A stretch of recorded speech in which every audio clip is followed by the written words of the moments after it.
Welcome to my cancer journey. Cancer is more than a physical battle. It's emotional, mental, and spiritual.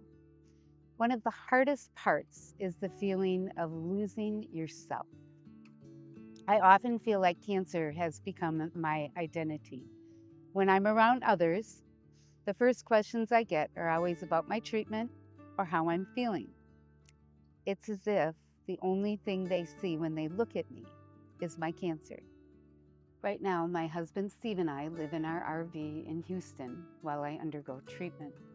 He has his job, which gives him purpose and something to focus on every day. For him, there's a sense of normalcy in the midst of all of this. But for me, it's just cancer. It's the only thing I have to focus on, the only thing I think about.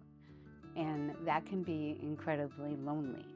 My time is spent preparing my video. That's the one thing that I have to look forward to, and planning a recipe for that video. There are days when I wonder, is this all I am now?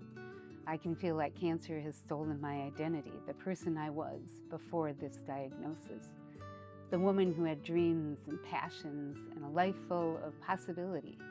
She feels so far away. But here's what I've learned. Even in the hardest moments, I'm still me. Cancer may be a part of my journey, but it doesn't define who I am. It is a part of my life, not all of it. I'm still the same person with hopes and dreams and a purpose. The journey of this cancer has brought me to some of the most challenging and lonely moments of my life, but has also forced me to slow down, reflect, and rediscover parts of my identity I had lost or overlooked. If I'm learning that in this season, I'm still me, not just someone struggling with cancer, but someone with value, worth, and a deeper faith. When cancer takes over so much of your life, it's easy to feel like you're just a patient or someone fighting a disease. But you're more than that. You are a person with a soul, a purpose, and dreams that go beyond your diagnosis. I want you to hear this. You are not lost just because you're facing difficult circumstances. You are still you. Finding identity within cancer doesn't mean pretending the disease isn't there. It means finding strength in the struggle, rediscovering the parts of yourself that cancer can't take away. Even in the moments when you feel invisible, like I often do, know that you are still whole in God's eyes. He sees you for who you truly are, not just the illness that you carry. For those of us living with cancer, the temptation to let the diagnosis define us is strong. But I want to encourage you to reclaim your identity. You are more than what you're going through right now. Your spirit, your heart, and your purpose are still alive. No diagnosis, no illness can ever take away your worth in God's eyes. A verse that has really helped me through this journey is 2 Corinthians 4:16-18. Therefore, do not lose heart. Though outwardly we are wasting away, yet inwardly we are being renewed day by day.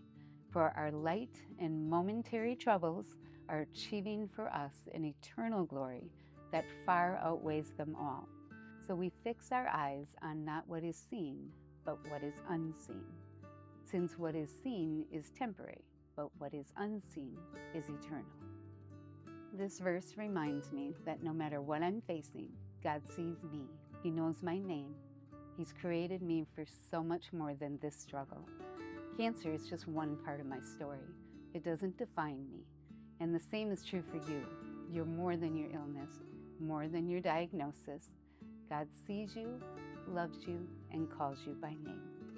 I prayed this past week, as I always do before I put my videos together, for God to give me what He wanted me to speak about. And this is what I felt was on my heart. I just was feeling very lonely. I was feeling like this is it. This rules over my life. This is all I have right now. But it's so much more than that. So on to a lighter note, here is my recipe this week. I am making chicken quesadillas using the leftovers in my fridge before flying to Wisconsin for my week off. Begin with sauteing some peppers, onions, and maitake mushrooms. I love the Ezekiel tortillas, which are 100 out of 100 on the Yucca app. I lay out my tortilla and cover half with cheese prior to adding my sauteed mixture. Top with leftover chicken and more cheese.